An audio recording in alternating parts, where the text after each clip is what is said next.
Welcome to the St. Joseph Radio Presents live program, broadcasting to you from the Rome of the West, St. Louis, Missouri. The program that for over 30 years has brought you eloquent speakers from across the globe to help explain, clarify, and evangelize the Catholic faith. Our program covers a variety of topics relating to current issues and occurrences in our daily lives. Now, with the aid of technology, we are able to bring the gospel message to the four corners of the world, where Christ himself did say, "Those who have ears ought to hear."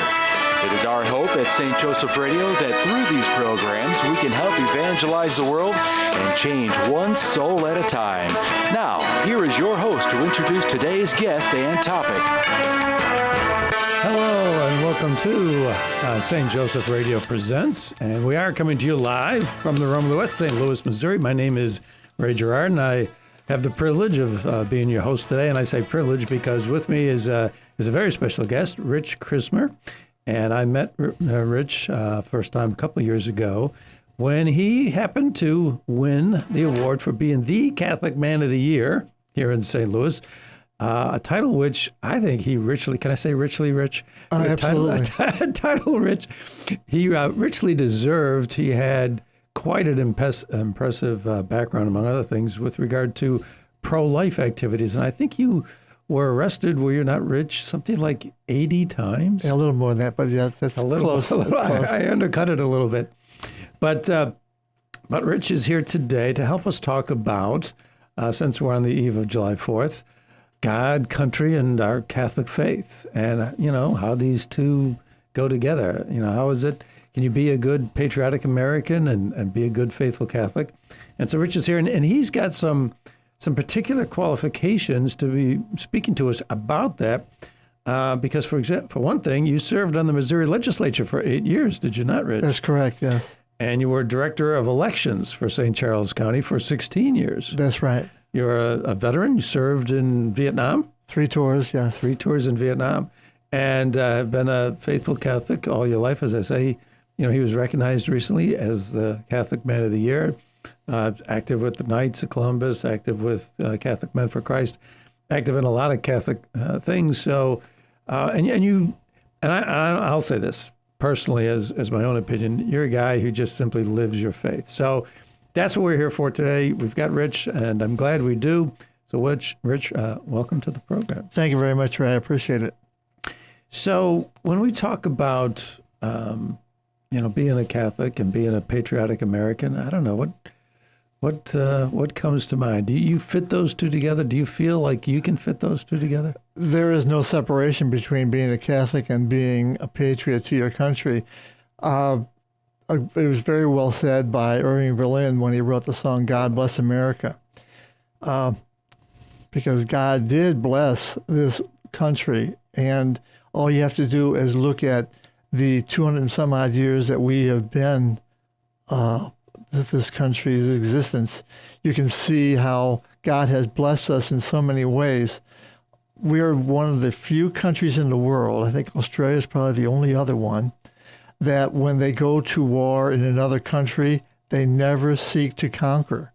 They always seek to help the people and the country become better, hopefully become more like our country, but we've never gone to conquer.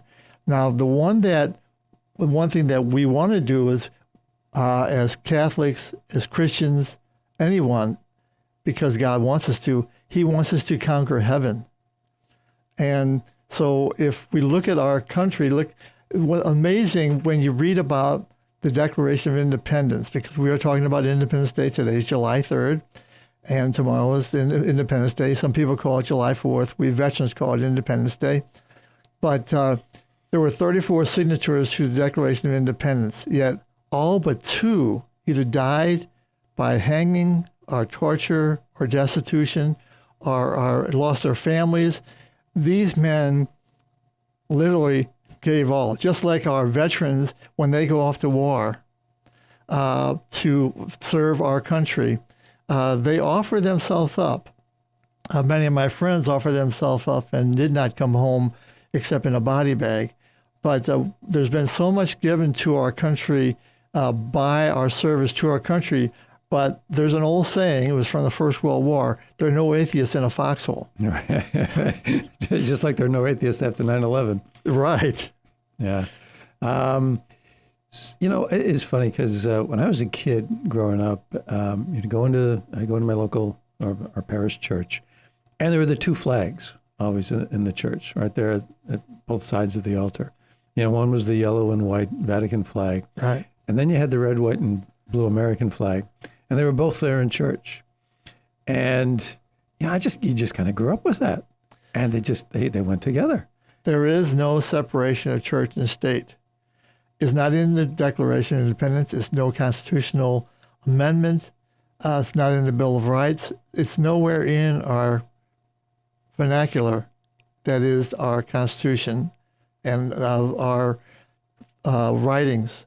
It was actually added purely there was a speech given at a Protestant church, and one of our founding fathers, I believe it was Thomas Jefferson, it may have been Madison, who said that we should not have separation of church and state. They are together. But someone picked up that phrase, and we've been using it. The atheists in this country, or people who do not have a love for this country, have been using that separation of church and state forever. If we ever separate ourselves from God, we cannot make it. George Washington, Abraham Lincoln is the one who said it at Gettysburg. One of the generals, right before the battle, said, I hope that God's on our side. And Lincoln retorted, he said, I hope we're on God's side. Yeah, it's a little bit better, isn't it? Yeah.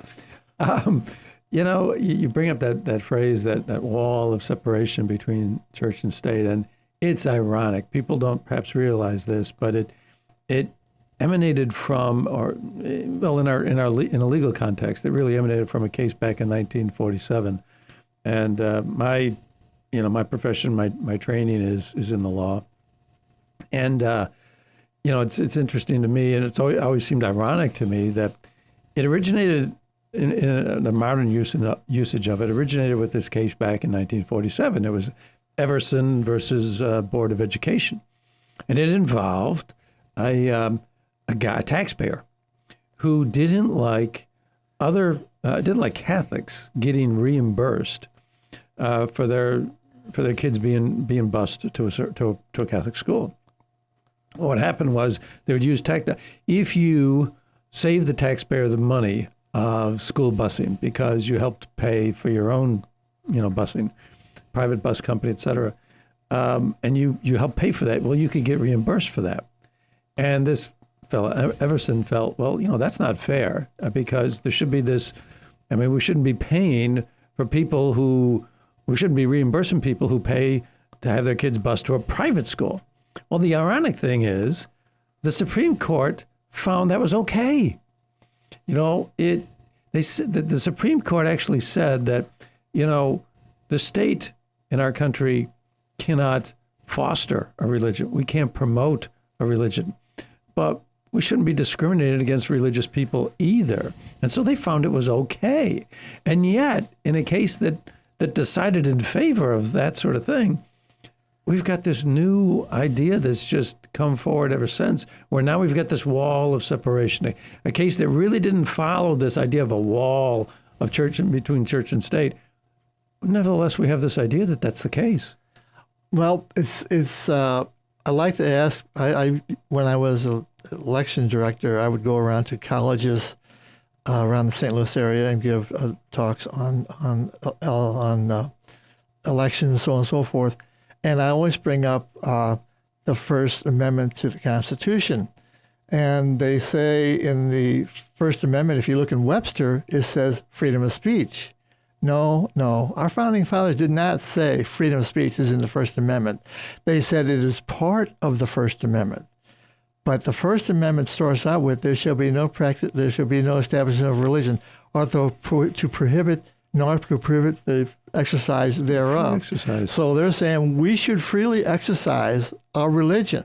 Now you're talking about the situation where the school was paying for the school buses. Well, my argument, if I were a lawyer back then, and I'm not a lawyer now, I don't practice law, although I am going to law school now. Are you really? Yeah, I decided I'm 75 years old. I might as well. I've always wanted to go to law school, so I've already started. I'm in pre-law right now. Good for you. But the argument that we shouldn't be paying the school buses to send these kids to Catholic schools, and should we Catholics be paying public school taxes if we don't send our children to public schools and we send them to Catholic schools? So you can use it in an argument one way or another, and it always comes back to what is really right.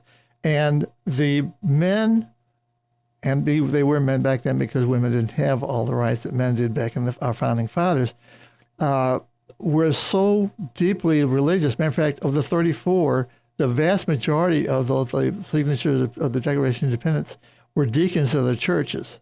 So it was religion was a very, very important part of our founding fathers' beliefs.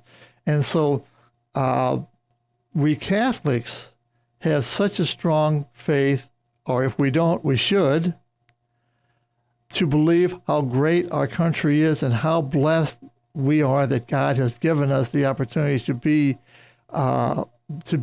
not only Catholic, small c, patriots, big P, but specifically Catholics with a big C. We need to practice our religion. If we practice our religion, it matches everything that our Constitution says, our Bill of Rights. It matches the Ten Commandments. I remember when I was a legislator, I was trying to get the Ten Commandments in the schools. And the Post-Dispatch wrote an editorial opposed to my bill to allow the Ten Commandments in the church, or in the schools.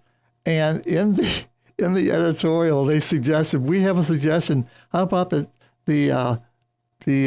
Bill of Rights? The first 10 amendments to the Constitution. How about those 10? I'm thinking, oh, you support the Second Amendment? You support the First Amendment where it says you cannot prohibit the exercise of religion? Mm-hmm. You support that? I wrote a letter to them. They never did respond to me. But yeah. I mean, actually, having the Ten Commandments. I mean, that's obviously there are cases that are clear on that. And a lot of people would have a very different view on that, to actually be putting certain religions, precepts in a public school. But the question is, what you're talking about really, what you're really talking about, you're talking about the free exercise of religion, and you're right. We should be, the best way to practice your religion is just simply by example. I mean, if you live a good Catholic life, and you do, people will follow the example. I mean, if you're really accepting and forgiving and gracious to everybody, I mean, who can argue with that? Right. If you treat your brother as you want yourself to be treated, I think our country would be a much better place if we if we treat people like they were our blood brother, our sister, because we have, as human beings, we have a responsibility. Speaking of responsibility, if we want freedom, we have to be responsible for that freedom. But we have to be responsible for being good Catholics. And being a good Catholic means that everyone's our brother and sister in Jesus Christ. I remember one time when I was at an abortion clinic with a Father Aronson, who is now in heaven, God bless his soul, and we were sitting in. And we had to get into the abortion clinic, and they had a desk there where they checked names to see if you're supposed to be in the abortion clinic or not. And so Father Anderson and I went in there, and I said, I want to see my sister Barbara. I don't remember the name anymore, but we'll say Barbara. And there was a Barbara on the list, so they let me in. So I was in there, Father Anderson and I were in the abortion clinic counseling girls on what we wanted to help them and make their decision to save the life of their unborn child and so on and so forth. And eventually, of course, we got arrested and were put in jail. And Father Anderson said to me in the paddy wagon, he said, Rich, was your sister there? You had a sister there? He said, well, she was my sister in Christ. So you and the priest just having a little conversation in the paddy wagon. In the paddy wagon. Okay, well, maybe we shouldn't be having you as our guest. You get people in trouble. This is St. Joseph Radio Presents, coming to you live from St. Louis, Missouri. And I am Ray Gerard, and with me today is our special guest, Mr. Rich Chrismer. So, Rich, thank you very much for joining us again today. And we are talking about basically being a patriotic American and being a Catholic. You know, as a kid growing up, I always kind of thought that there was something that, you know, that went together, something about being Catholic and something about being American that kind of went together.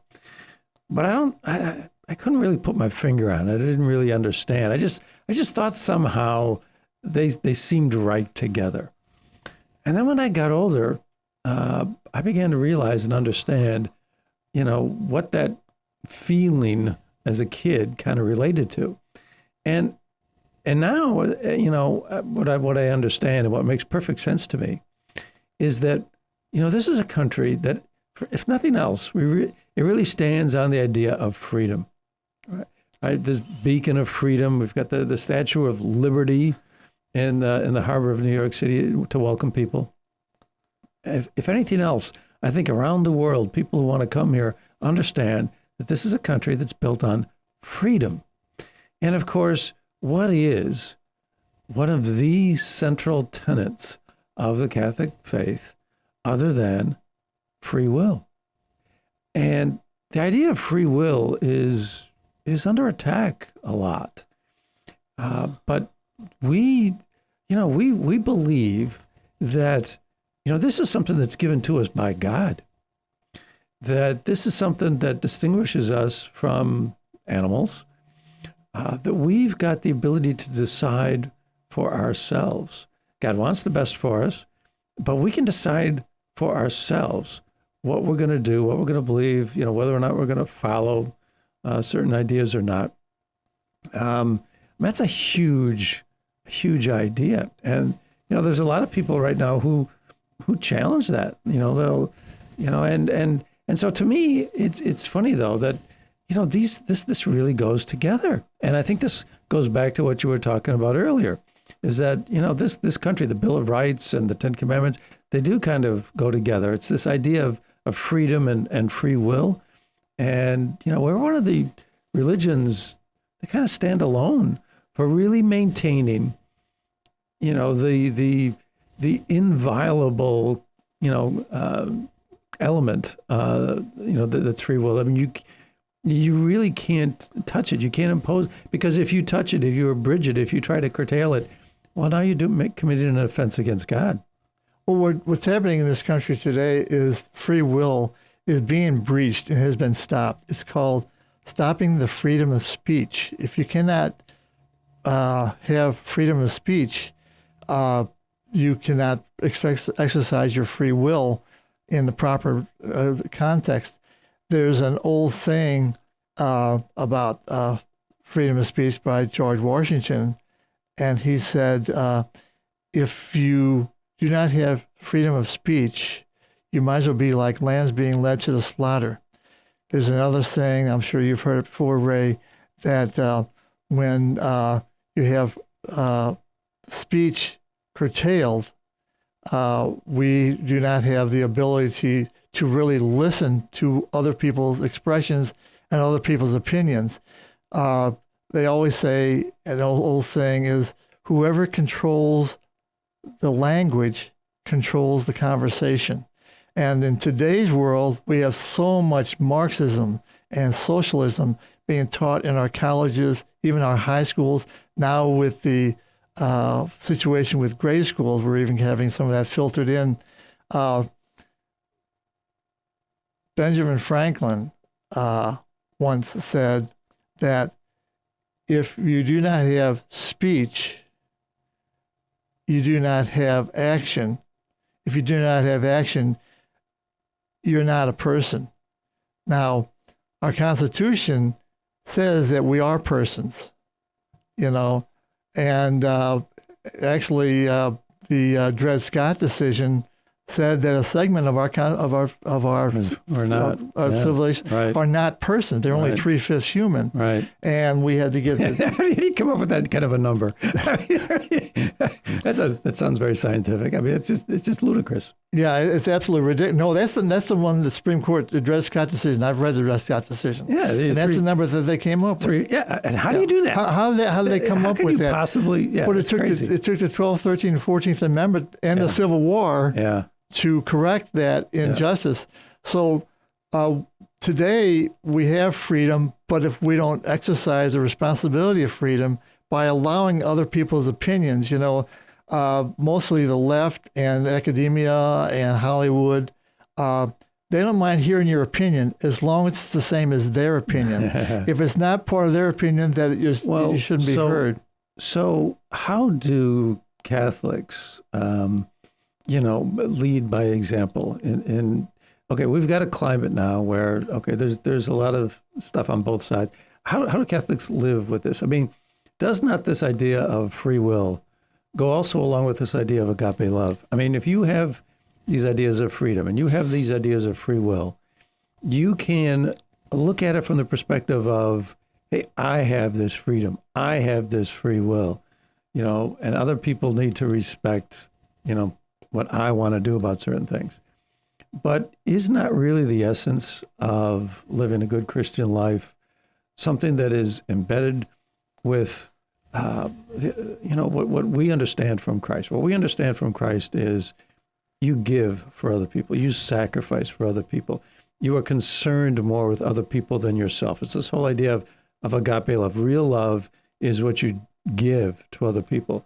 So if you put those two together, then, aren't you thinking about, well, okay, if I have this free will, these other people have free will. And that's what we really need to respect. And no matter how much we might disagree with somebody, no matter how much, we would like to perhaps, deny them the ability to speak freely. Isn't it really, to live a good Catholic life, to just respect that and honor? Yeah, as you were talking about example, if you're a married couple who have been blessed with children, your first responsibility is to make sure those children get to heaven, and you show them by example. So if you love your children enough to show them an example to get them to heaven, I always say that my first gift that my mom ever gave me was life. The most important gift she ever gave me was my Catholic religion. So as parents, we need to show example to our children. If we show example to our children, they will be better people, and they will show example to others, as well as when we're not with our children. As I am now, my children are all grown now, but I can still show example to others. And one of the ways you show example to others is to love them. You can love people without hugging and kissing and things like that. You can open a door for a lady. Heavens hope you don't get in trouble by opening a door for a man, but you can show courtesy. You can be a kind person. When somebody asks you something, if you know the answer, you willingly give it to them, and you'll go even further. You say, well, okay, you want to know where the grocery store is from 5 miles away, and you've never been in this town. You can actually, if you really have the time, you can take them, drive them, and say, okay, you follow me, and I'll show you where it is. You can go further. There's all kinds of examples of you stretching your courtesy to others, your love of others. And that's a great example of showing your Christian, your Catholic faith. Yeah. And you mentioned the importance of children And I mean, we can talk about, leading by example to other people we don't know. But as you said, your first responsibility is to the people you do know very well, your own children. Right. And you, I guess, really valued that in terms of, how your mother, raised you. Can you tell us a little bit about that? I mean, yeah, my mom, like I said, my father left us when my brother Mike was still in the womb, and my mom had cancer, and he left us, and my mom couldn't take care of us because the priest at St. Edward's Church said, you can't be living with your uncles. You can't have your children living with all your uncles because they were all living in the same house. And so it was suggested we go to St. Vincent's Home for Children, where we spent 3.5 years. Oh, wow. She got rid of the cancer. She actually had cancer again later, in the 70s. But she survived both. Matter of fact, she didn't pass away until she was like 93 years old. Really? But wonderful woman. But she really showed how important the Catholic faith was. Saying the rosary every night. We had a statue of Lady of Fatima, and inside the statue, big statue, was this great big rosary, and we each had our turn that night to hold the rosary. Was that a big thing when you got your turn? That was major. I couldn't wait for my turn. Catholics, I think today, really need to study Mary more. Mary is such a conduit to Christ, Back in the 1800s, when they had kings back in England, if the peasant wanted to give the king some wine or fruit or food or things like that as a gift to the king, they would present it to the queen, and the queen would know how to present it they put it on a golden tray or a silver tray or golden goblet. So the queen would know how to present the gifts to the king. That's what Mary does for us. She knows how to present our love to Jesus. Of course, we can go directly to Jesus, but why not use the wonderful woman that God has given us? Yeah, no, exactly. Mary. Exactly. I mean, that is one of the true blessings that we have in the Catholic Church, is to have this mother who, loves all of us and is there to intercede for all of us with her son. People have lawyers. You're studying law now. I'm a lawyer. People have representatives. Countries have ambassadors to other countries. We all have people who speak on our behalf, and sometimes they can do a much better job than we can ourselves. And what better person to have than Mary? So we're here today. This is St. Joseph Radio Presents, and we're talking about being a Catholic, being a good Catholic, and being a good patriotic American. So with us today is my special guest, Mr. Rich Chrismer, and I am your program host, Ray Gerard.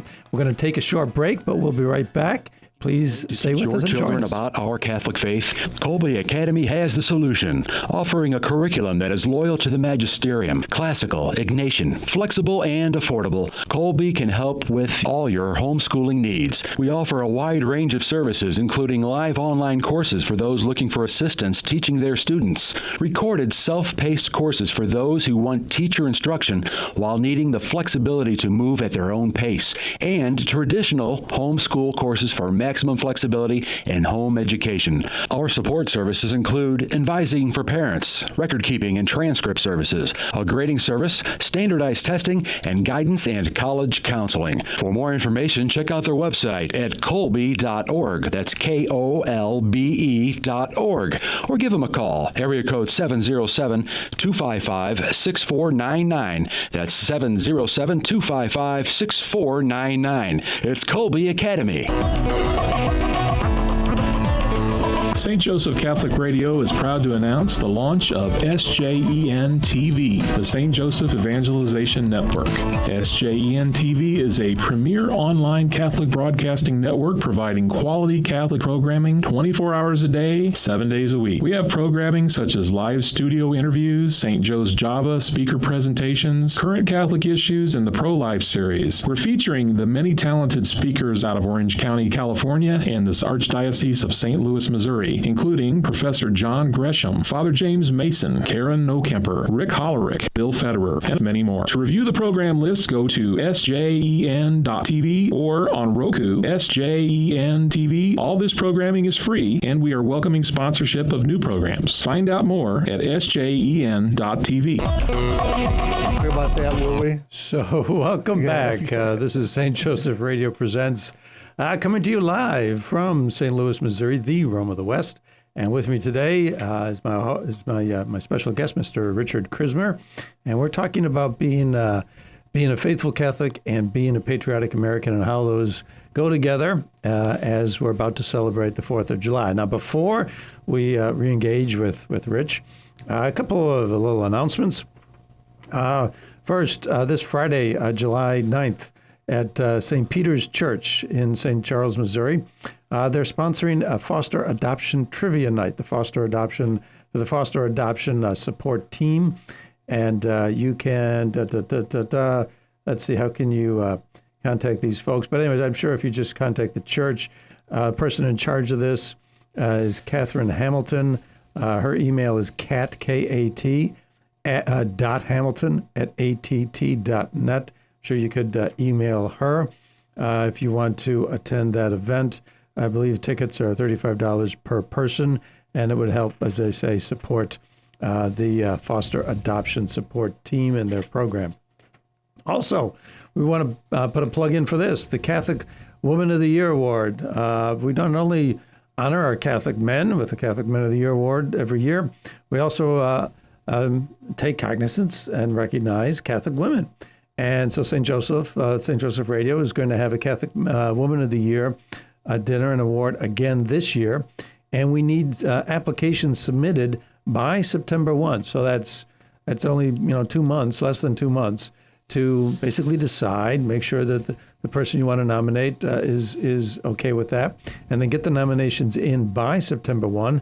You can call us here at 636-447-6000 or go on our website, for St. Joseph Radio. So, anyways, just a couple of announcements, and now let's want to get back to our discussion with Rich Chrismer.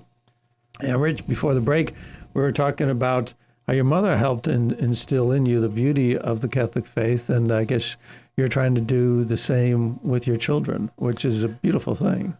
It was amazing to me. The woman I married was going to be a Dominican sister up in Spark Hill, New York. Oh, really? She went to St. Mark's all-girls high school, and she wanted to become a Dominican nun. And she actually had her dowry and everything packaged up, ready to go on the train at Union Station. And then she met you? No, How did this work? No, that didn't happen.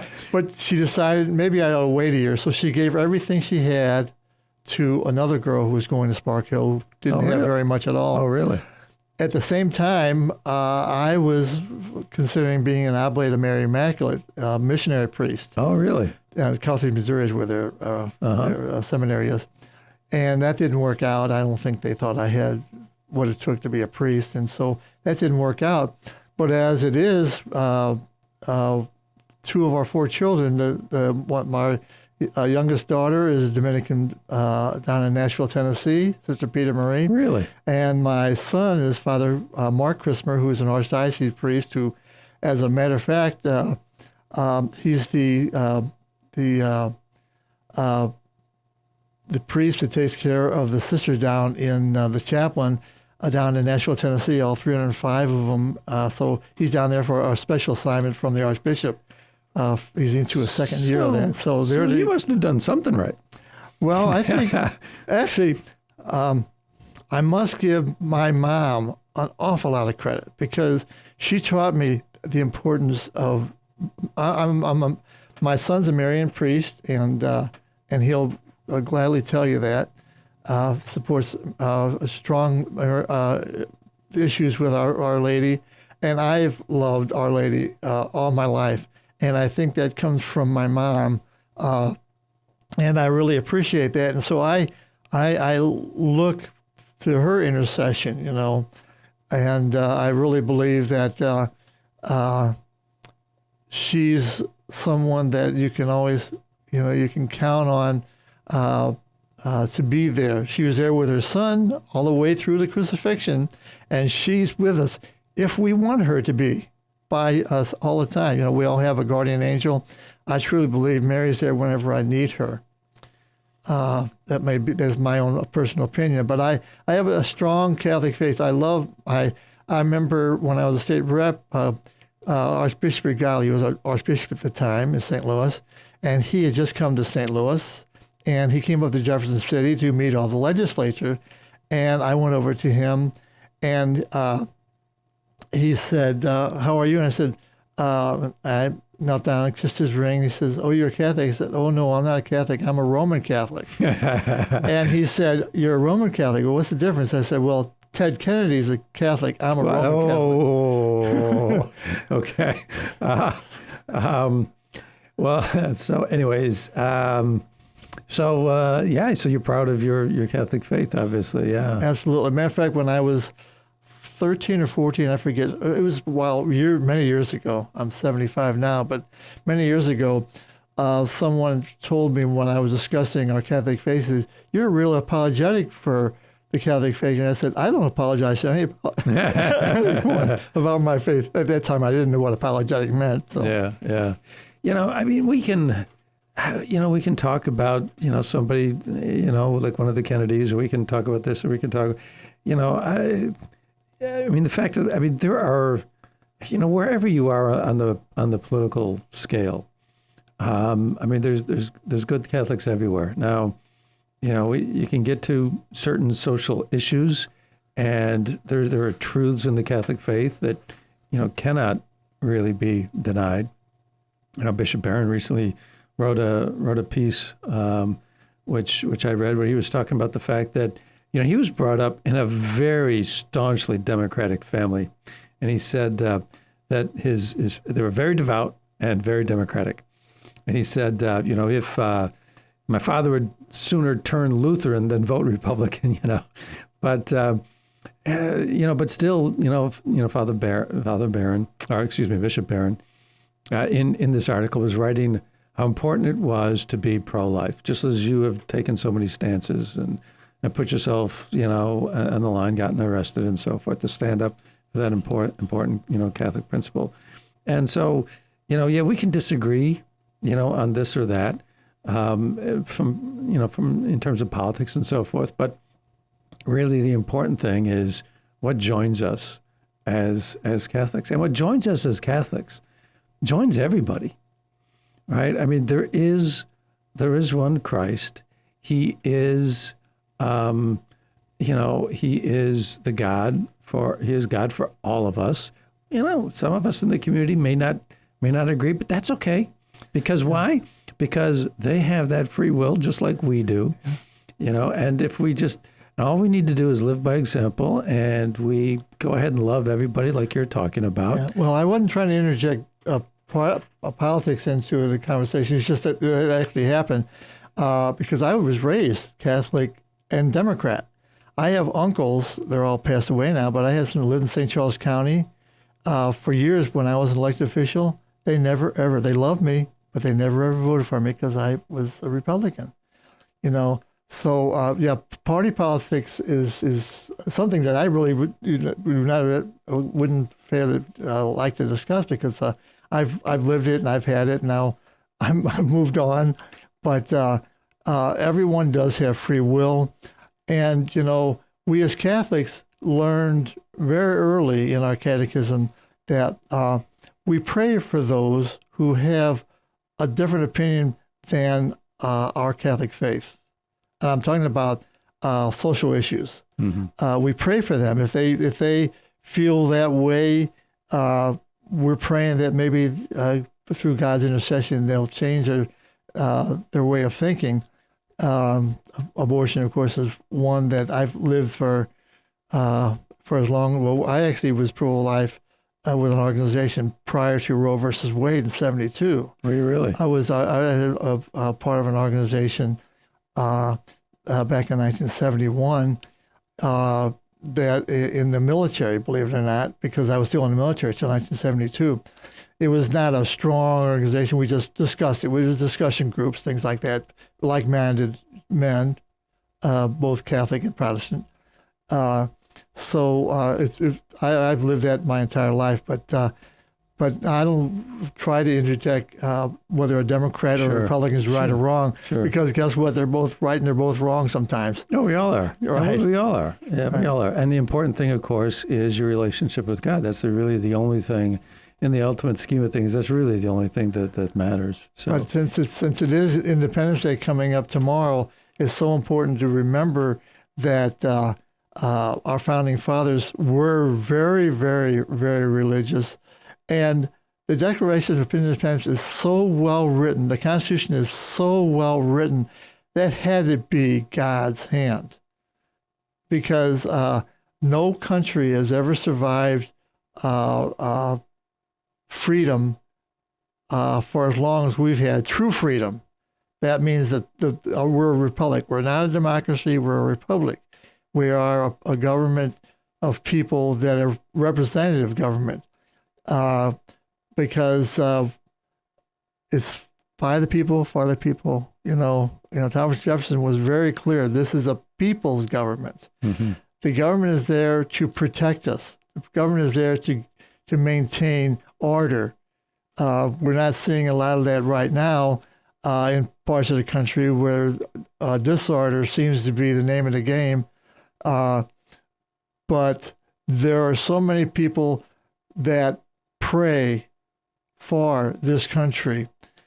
And if they pray for this country, they are patriotic. I was telling you during the break how important the American flag is to me. I call people who never served in the military, and there's nothing wrong with not serving in the military. I'm glad a lot of people didn't have to serve in the military, but a lot of us did, especially in the Second World War and the First War. There was a lot of volunteerism, especially the Second World War. The majority. Matter of fact, in Vietnam, 74% of those who served in Vietnam were volunteers. I bet you most people didn't even know that. I did not know Only that. 26% were really had to join. Really? Through the draft, but 74%. I had no idea. 74% of us were volunteer, and in the Second World War, it was probably 99%. But you learn to love your country so much. It's hard talking. I know civilians love this country. I know that. I know how much you love this country. People who didn't serve in the military, but when you served in the military and you did offer your life for your country, there's a feeling that wells up inside you whenever you hear a patriotic song or you see the American flag. I could never disgrace the American flag. Matter of fact, there was a store, I won't even mention the name of the store, but recently we had the flag at half-mast. And the store had a flag on top of the building, and the flag was at half-mast, but was hanging on the roof of the building. And I went in and told the manager, I said, could you please move that flag? And he thought I was upset about why it was at half-mast. I didn't care why it was half-mast. I cared that it was not properly displayed. Because if it touches the roof, it's the same as touching the ground. And you never let the American flag touch the ground. Right. Now, a lot of people are not, many people are aware that at funerals, military funerals, we have a 21-gun salute. Well, most people do not know where the number 21 came from. Before you were talking about the 3/5, where did the 21 come from? You know where it came from? No. 1776. That was the year that our country was born, 1776. If you had 1 and 7, you get 8. You had another 7, you get 15. You had another 6, you have 21. 1776, you had 1 plus 7 plus 7 plus 6 equals 21. That's where the 21 where it comes from. Yeah, that's where it comes from. Wow. Okay. So what does it mean to you? When you talk about this country, what does this country mean to you? I mean, you're over there, you're fighting for this country. I mean, you're in the military, your life is at risk. I mean, what are those emotions? What does that evoke for you? First of all, the most important thing is you're serving your country. Your country has asked you to serve, or in my case, and in many others, we volunteered. to serve our country. That's the most important thing. Where they sent you when you're in the military, you have no control. We know we were going to Vietnam, of course. In the Second World War, the guys didn't really know where in the world they were going to be sent to, whether it be in the Pacific or the European war in Germany. But you know that where you're being sent, you were trained. That's one thing that's very, very important. The military, does such a great job of training that I was over the first tour. I decided to come home. Well, I decided to come home. I came home, and I preferred to go back over, so I volunteered 2 more times to serve my country. I learned my skill. I was in explosives. I learned my skill, and I wanted to use my skill to serve my country. Wherever the military wanted to send me, and of course we knew we were going to Vietnam, but I wanted to serve my country. I knew back home that my family was worried about me. Matter of fact, my mom went through such trauma in her life. Her husband left her. She had cancer twice. She had an aneurysm. She had to put her children in an orphan home. How horrible that must have been for a mother. Yet my daughter had a girl getting a college degree, and she asked my mom it was a psychology degree, to talk to my mom for her dissertation. And I was shocked that of all the things that my mom went through, she said the most devastating was her son going off to war. Yeah. This is St. Joseph Radio Presents, coming to you live from St. Louis, Missouri, the Rome of the West, and we're here talking with Rich Chrismer about living the life of a good, faithful Catholic, living by example to others, and also appreciating what blessings we have in this country. And I should mention today that if you wanted to get a CD of this program or any of our other programs, you simply call 636-447-6000. We will send it to you free of charge. There's no cost for the actual recording that we'll send. But we will ask you to pay postage. Can't beat that. That's, all you got to do is pay for postage. So Rich, the idea of people, to you, volunteering as you did for military service, and as you bring up so many other people volunteering for military service. And of course, the emotional pain that your mother suffered, because, knowing that her son was in harm's way, for this country. I mean, obviously this country, meant a lot to you, to her, to so many other people who, volunteered for the military, all these people who were in the military. I mean, we do have something special in this country. We do have something that we need to remember and respect and consider ourselves, fortunate, on account of it. And I think that's what we were talking about before is, we've all got the opportunity to do what we want to do. And we've got, so many material blessings, and this country does the best it can to try to share those, with everybody here in the country. So, I mean, there is a lot to be thankful for. This country has given us such an opportunity because not only do we have free will, but we have liberty and we have freedom. But with liberty and freedom comes responsibility. There was a saying by, I can't remember who exactly said it, but they said, I think it was Ben Franklin. He said, if you give away for expediency a little bit of freedom for security, you don't deserve freedom or security. Yeah, or you're going to lose all of it. Oh, you're going to lose all of it. Yeah, eventually that'll happen. That's certainly the case. And so right now, so Rich, you said you're going to law school. So, what's ahead? You've got children. A nun and a priest. What occupies you now? Well, actually, I'm writing a book. You are? Yeah, I'm on chapter 5, as a matter of fact, right now. I'm in schools out for the summer. I didn't take any summer classes. I'll go back to school in the fall. And I've always wanted to write, I have about 3 books in my head. Actually, there's a fourth one sneaking in there, but I wish you would leave me alone until I get the other three written. But I'm writing one right now, and actually, it's my journey through saving unborn children, and the things, the experiences I had, the women I met, the wonderful, wonderful people that I worked with, and the wonderful young ladies who unfortunately were given very, very, very bad advice, and I pray for them daily. But that's the book that I'm writing right now, so I'm keeping a little busy. Okay, yeah, it sounds like going to school, writing a book at the same time. That sounds like it. But I mean, it's you must feel these things very strongly to devote as much time as you have to them. Is God at the center of that? God is the center of everything, but my energy and my intellect, my mom had a tremendous memory, just tremendous memory. And I think I may have get it from her, but then God gives us all of our gifts. So God gives me the energy to want to continue.